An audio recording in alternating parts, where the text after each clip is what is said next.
We are here for lesson 19 of Financial Sobriety School. We are talking today about financial sobriety holiday boundaries. And if you have not been watching these on YouTube, you might be listening to a podcast, or there's also the lessons on the blog on my website, lindaparmar.com. But my office has some fabulous Christmas stuff up, holiday stuff, and rocking this amazing sequin penguin fuzzy sweater. The last one I had on was an ode to my mother-in-law, who unfortunately passed away some years ago, and she had the most beautiful like Christmas sweaters, and I was wearing one of them in the episode lesson 18 about the 10 steps to holiday spending. It's this kind of stuff that brings me joy. It brings me joy to feel a little bit silly during the holidays because it's so heavy sometimes, right? Like I feel the heaviness that the holidays can bring. And one of the world, right? The world lately. And so one of the things that I've been focusing on and really trying to bring into my work with myself and my clients is my dyslexia is going to kick in again when I try to do a stuff on a video. No, we're doing it over there. If you're watching the video, I'm sorry. Like I have dyslexia, and then when things are behind me, I'm trying to point to something for those listening. But peace on earth is really my hope this year. And again, the world is feeling really heavy, and our hearts can be feeling really heavy right now, just what the holidays can bring up for us anyways, let alone some significant things that are happening in the world. And I just want to acknowledge that and holding you in how that might be feeling for you. And if the holidays are hard, holding you specifically for that, because I know that it can feel hard.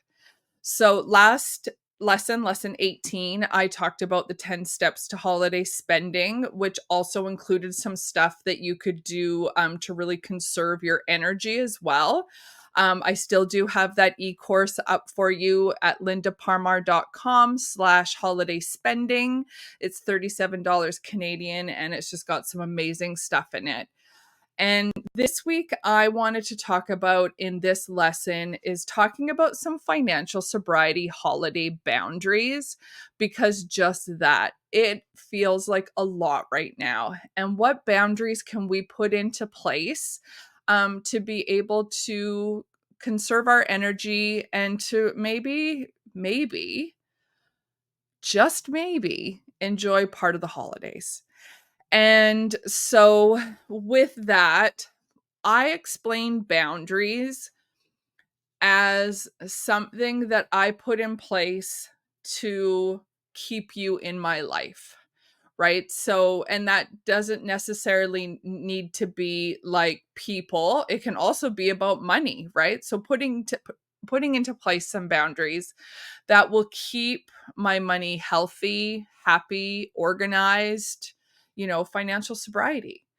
And so, but when it comes to people and, the expectations of what society puts on us at this time of year, and let's just talk about the expectation of family, right? And what that looks like for some people, and how that could actually be ruining a lot of joy. And what boundaries can you put into place so that you can still enjoy maybe part of the holidays with those people, but having those boundaries in place so that you can actually do that instead of actually saying heck no to all of it.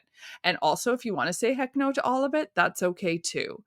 So, and when we're talking about not the holidays, so for example, if there is something happening, let's say with a family member, and it's something that's really causing you a lot of stress or causing you to really have a rift in that relationship, putting a boundary into place of, for example, okay, so I don't want to talk about politics.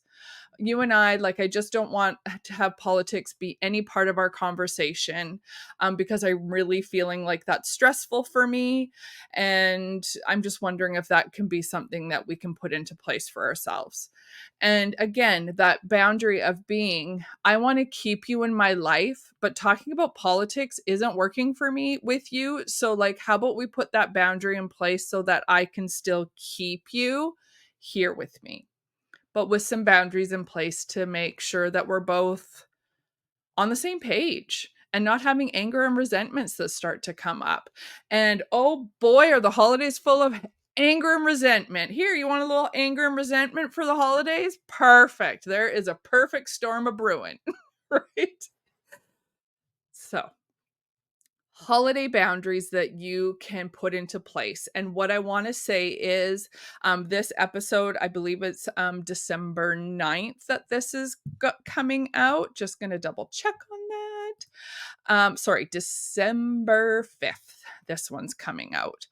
So with that, it's not too late. It's not too late to be putting some boundaries into place. It's not too late to be doing that, because it's really important for you to even maybe put those boundaries into place now. So, what is something that, when I say that, what can you put into place right now so that maybe you can actually enjoy part of your holiday season? What comes up immediately for you? What is that one thing that comes up that it might actually not feel great, but it's like, oh, I don't want to I don't want to host Christmas dinner. I don't want to host another holiday event. If you celebrate things other than Christmas, I'm not going to host that event. And really being strict on, hey, I did say that, yes, we were going to have dinner at my place, but I've thought about it, and that actually, it feels like a lot for me, so I don't think I'm going to be able to do that anymore. Boom. And when I said that out loud, it flowed, right? It flowed really, really well. But I know that fumbling through that might feel a little bit hard, but I know myself, in the work I've been doing with myself for the past year and a bit, is that I've had to put boundaries in place because I just wear myself out. And I really need to be cognizant of my energy and where I'm putting my energy and choosing to put my energy, because it's really, really important for me to feel good. So what is that one thing, when I said that out loud, what can you do during the holidays to make sure that maybe you enjoy that? That first thing that came to your mind must be really, really important to you. And it's okay to not follow through with something that you already committed to. You can change your mind. That's a new concept still for me a little bit at times. But it is something that I'm learning to use my voice with and make those choices, because I know that when I completely overschedule myself, which is something I used to do constantly, is that my money was always affected by it, because I would always have, you know, again, like, say we're cooking a meal and having somebody over for a holiday event. And then it's like, one, the cost of that meal. Is that something you really want to do? Running around and getting everything. Oh, this person needs this, so I have to do this. Oh, this person doesn't like this. Oh, this person's vegan. This person's vegetarian. This person's gluten-free. That's everyone in my family. We have one of each kind of hanging out there. Not vegan, I don't think, but anyways. It's like, how can we make everybody happy? But then at the same time, we're absolutely just driving ourselves into the ground. And then we're stressed out and tired, which then leads to spending. Are you picking up what I'm throwing down here? Is it one of those things that, like, did you just have a moment of like, oh yeah, that's when the spending really picks up, is when I'm feeling tired, when I'm feeling stressed out. The spending will always often, not always, but it will happen when we're feeling in those states and feeling those emotions that we're trying to change. And that is very normal. But at the same time, is that working for you? And are we trying to change some stuff? You're listening to this or watching this or reading this lesson because you're working on your financial sobriety. First of all, celebrating you for doing that. Like, if this isn't a gift enough for yourself, just celebrating and having just so much love for you, for yourself, for doing that. What is something that you can do to conserve your energy? Is it maybe waking up 10 minutes earlier and having like sitting and having a meditation, or sitting in complete silence and just landing for the day? And I was listening to, I talk about this a lot to I just talk about Armchair Expert a lot. It's just those who know me and love me know that it's my favorite podcast. And they had Trevor Noah on a couple weeks ago. And he talked about how important it is when we start our day. Like, a lot of times immediately we're like picking up our phone, and that's the first, like start of our day. Where like a computer, he kind of used it as like a computer when you start it for the day, that it takes a while to get going.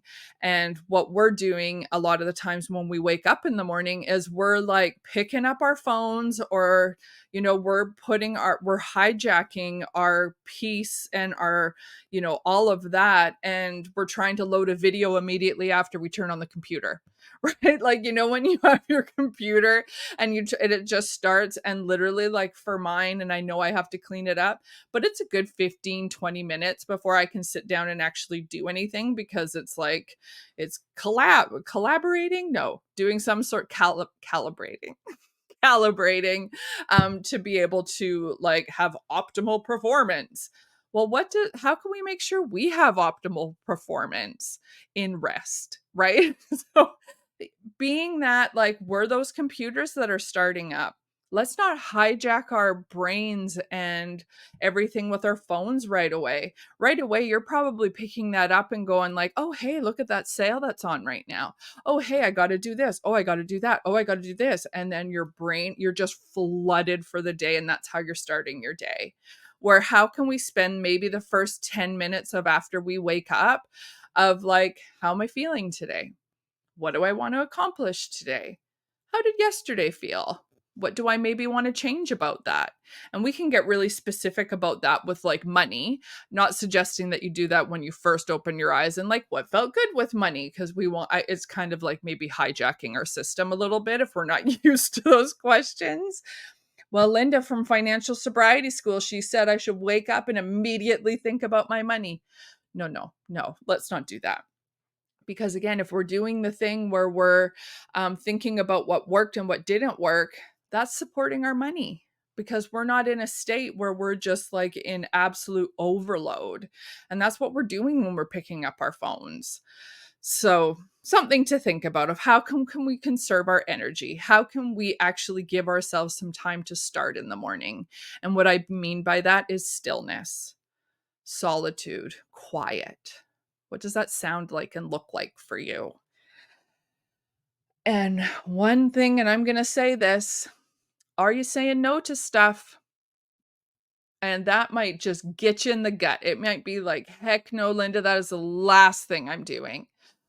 That's okay. But maybe I'm going to invite you to say, if something comes up, I invite you to say no to one thing this week. No, actually, like I have plans. And it doesn't matter if you have plans or not. Like, if that makes it easier for you to say no, soon you'll want to say like, no, sorry, I can't make it to that. You don't need to give a reason. Just you can't make it. And they don't need to know why you can't make it or why you don't want to do the thing. But just, no, sorry. Thanks so much for inviting me, though. That was really sweet of you. That's it. Thank you so much. Can't make it. Instead, like, maybe just laying on the couch. For me, it's those Real Housewives, they get me every time. I've had a lot going on, and I haven't actually caught up on a lot of those, so I actually am planning to do that this afternoon. Planning some rest, saying no to stuff and planning rest. How amazing does that sound? I know within my business, within my personal life, planning rest is actually in my calendar now. And that might sound a little bit silly, but it's something that's really, really important to me. What are you going to do to look after your money over the holidays?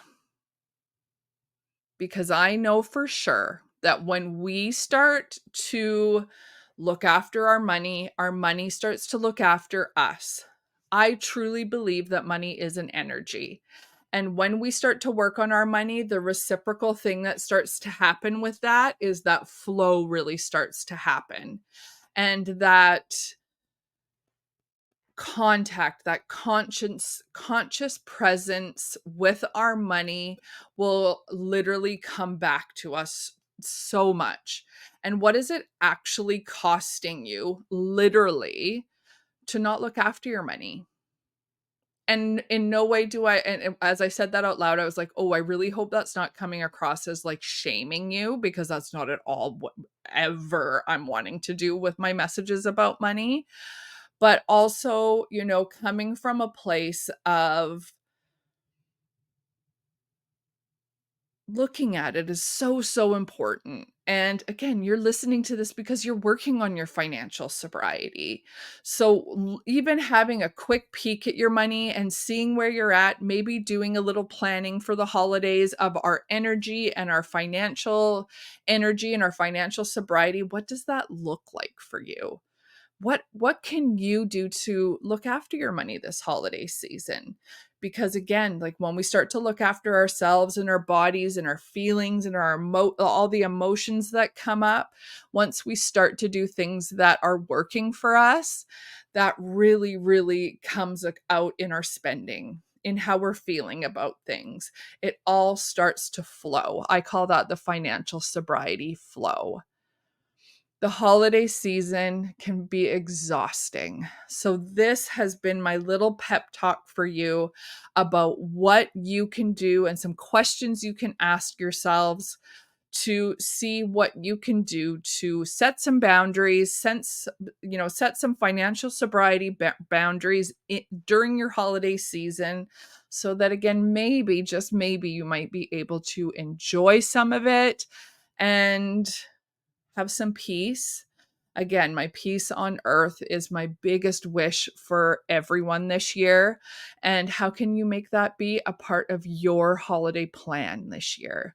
And yes, holiday spending plan has to do with money, but it also has to do with looking after you, your energy, and in turn, that will look after your money.